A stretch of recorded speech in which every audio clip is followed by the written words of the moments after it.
Mask missing. Let's investigate mask missing. Harris Bullard, I am woodcutter. You have 5 days. I'm coming. That did the trick. The moon moved into position. Lunar Dream Apparatus Calibrator. I would agree.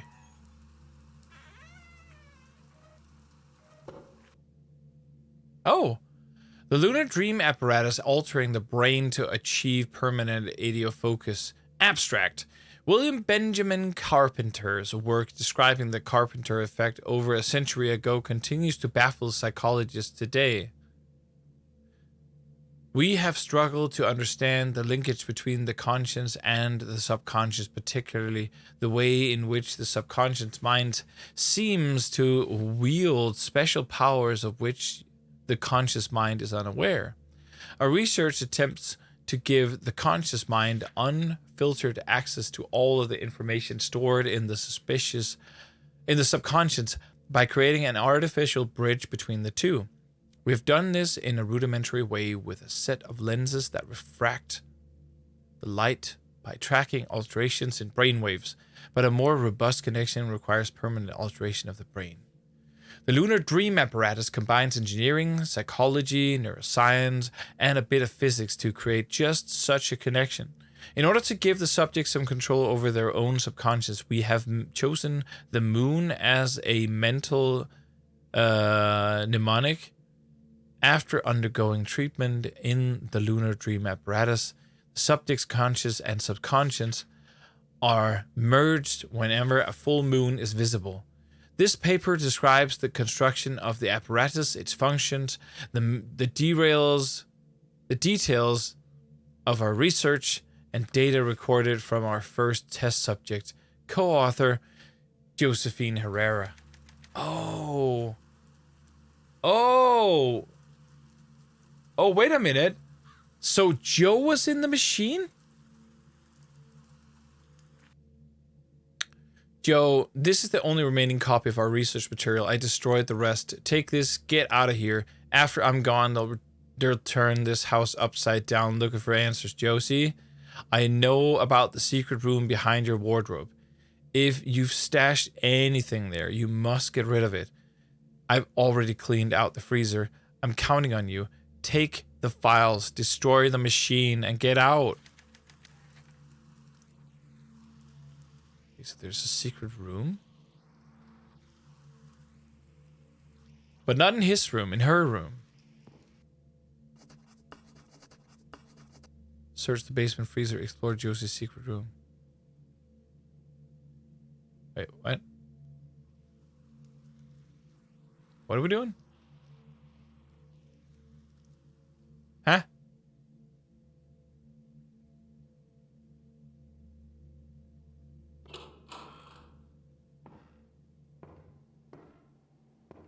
No one?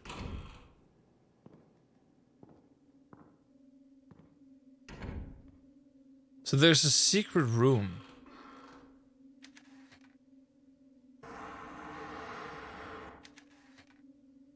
Oh, Josie, what were you up to? Ooh, woo.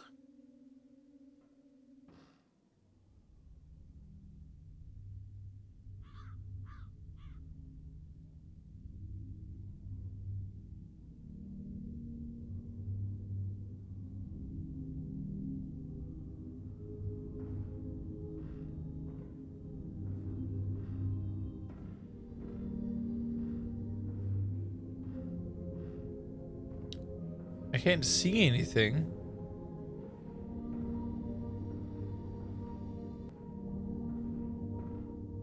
Something was definitely going on.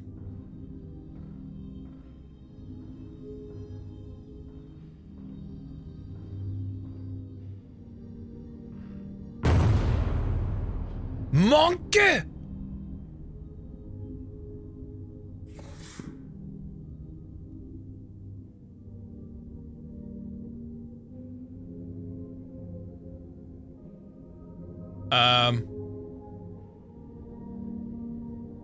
Okay.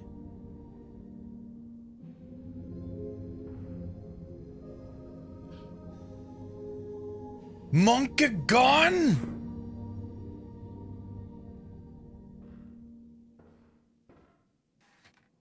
Okay, I put the batteries in the flashlight. It works. Yes.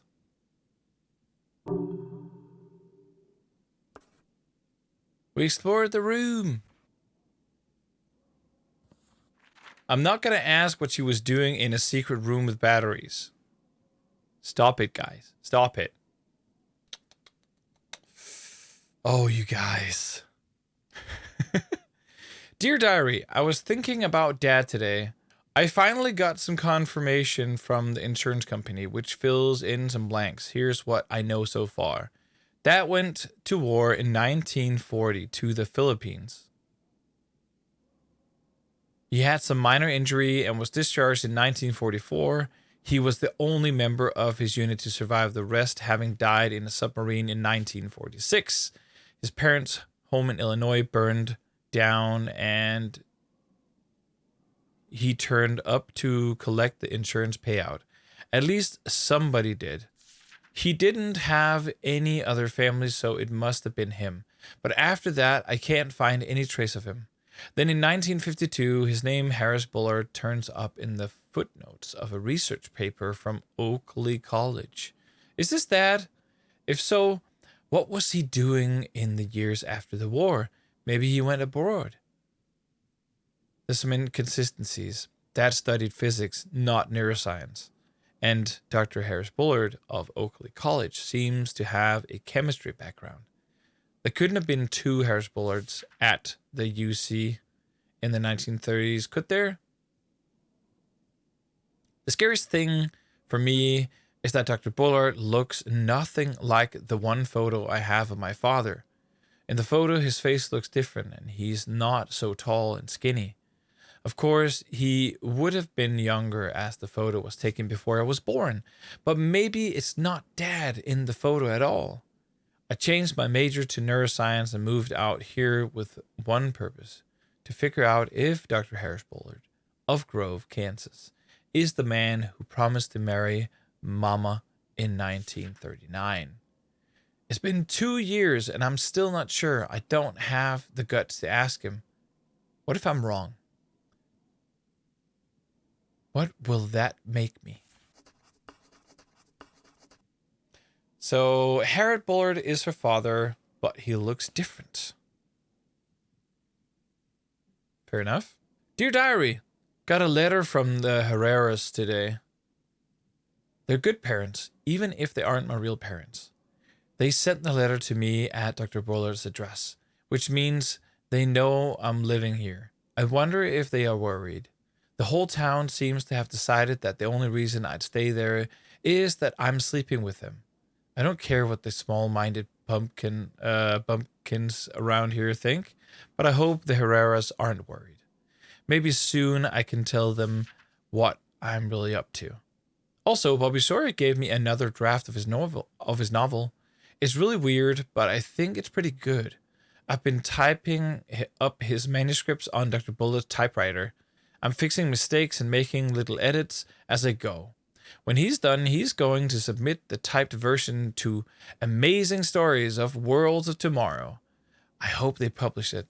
I don't know if magazines will even look at work by a black author. I told him to use a pen name. Tomorrow we run the first live test of the Lunar Dream apparatus. Dr. Bullard doesn't think it's going to work the first time. I hope it does. I volunteered to be the first test subject. Maybe after the treatment, I'll be able to understand what happened to Dad. Maybe? Can I get over the bed?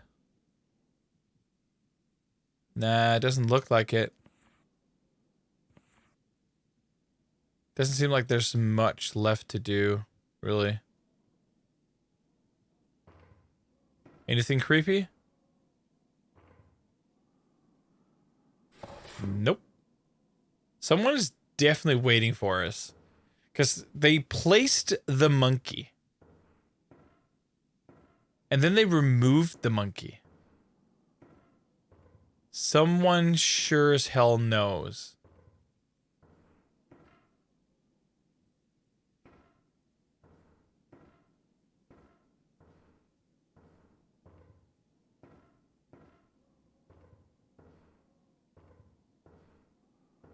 So let's see. Is someone gonna grab us now? There's no one there.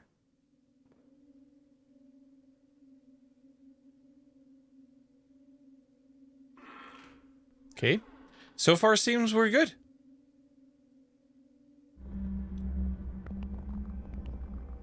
So I guess the reason why the coffee can is frozen is because there's a freezer in the basement. Right?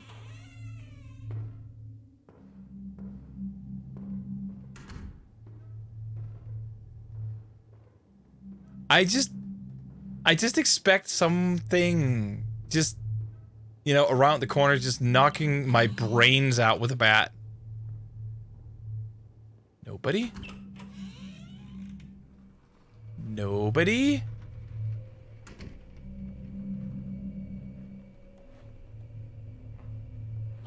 I think I'm being watched.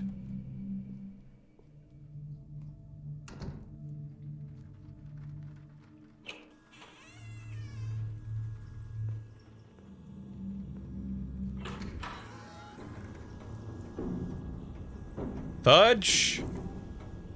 Basement.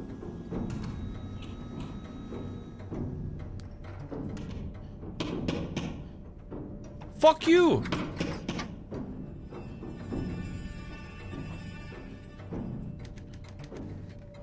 That was close. I'm stuck down here for now. I'd better find the light switch. Is there one? Light switch. Light switch. Switch. Switch, switch, switch, switch, switch. Is there one?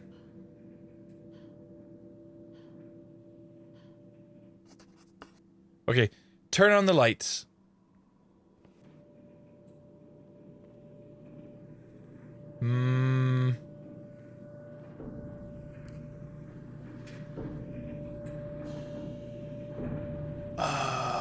Switch, switch, switch, switch, switch. I kind of have a feeling that I'm in a hurry because lemon juice. I'll take it.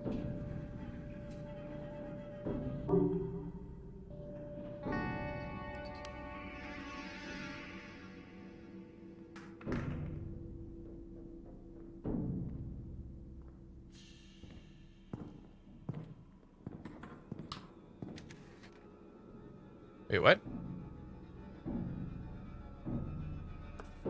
Okay. Search the basement freezer. Okay, so where's that?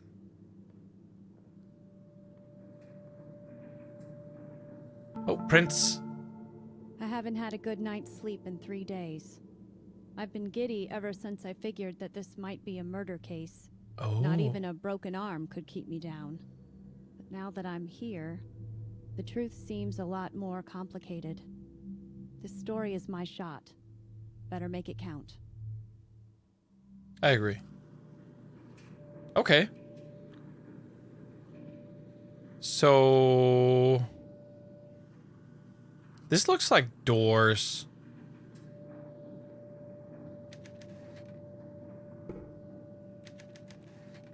Yeah, I need a crank. Water heater. There's a crank over here?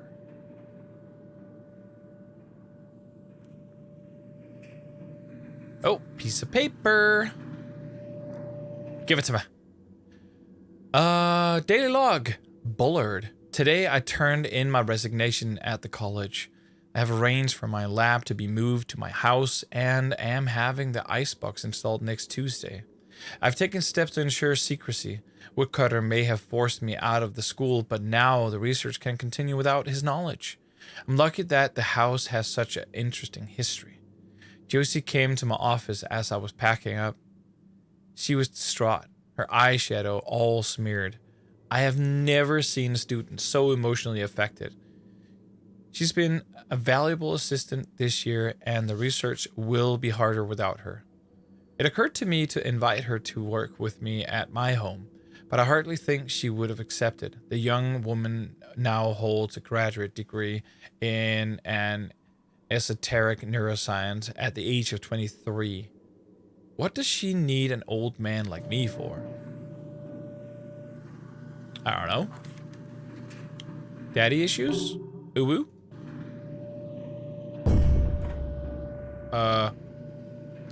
Orb?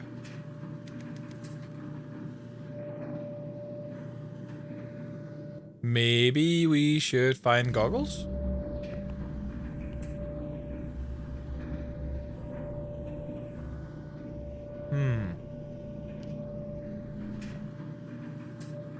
Nothing with the goggles. Toolbox? Oh, a newspaper. What?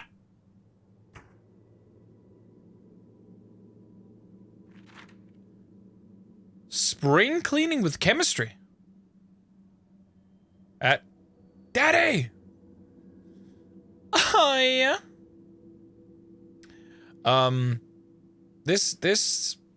This sounds bad. Okay, spring is here, and you know what that means. Hours of household chores while the men kick back and enjoy the sunshine. But don't let spring cleaning get you down. Let Mother Nature do the work for you. That's right, ladies. I'm talking about chemistry. With careful application of just a few household chemicals, your work will be done in no time. This handy guide covers a few of the most useful concoctions you can make at home. Have mold in the bathroom. Copper sulfate mixed with calcium oxide makes a great fungicide. Tired of trying to loosen a rusty screw?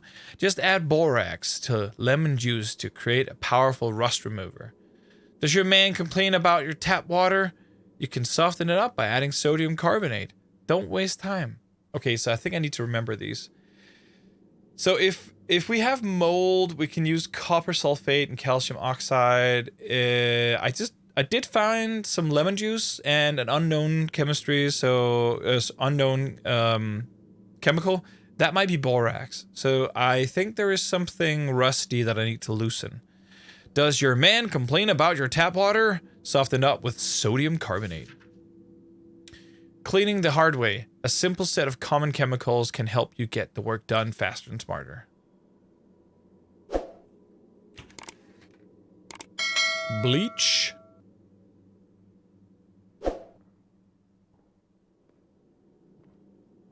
There's only one thing bleach is good for, and that's bringing back the 90s. Okay, September 14th, 1964. Are you enjoying yourself, Harris? Does it excite you to shun me, to treat me like garbage the way that you do? When you sit in bed with that little slut, do you smoke cigarettes and laugh about me? I know all about you, Harris. I know about the girl who's living at your house. You're old enough to be her grandfather, for Christ's sake. You should be ashamed of yourself. I'm ashamed of you. The whole town is ashamed of you. You're a laughingstock, Harris, a public spectacle. Now you have that Sawyer kid running your errands for you. You don't even have the guts to show your face around town. Really, Harris? I thought you were more of a man than that. You cheat on me, bankrupt me, and deny me help in my hour of need, and still you're not content? Now you insist on tarnishing my reputation with your lascivious actions. Do you think of no one but yourself? Can you really be the man I knew? My man in Louisville refused my bet this year, Harris. If I can't play the races, I don't know how I will survive. Your little vendetta will be the death of me. Do you understand? When they find me lying in the street, starved and thin and dead from exposure, the blame will be squarely upon your head. Cynthia. Yeah, she's a bit of a drama queen. Paint? Nothing. Let's see what we can do. So I think this one is just rusted shut. No, it's not. Take the crank. Is this the rusted one?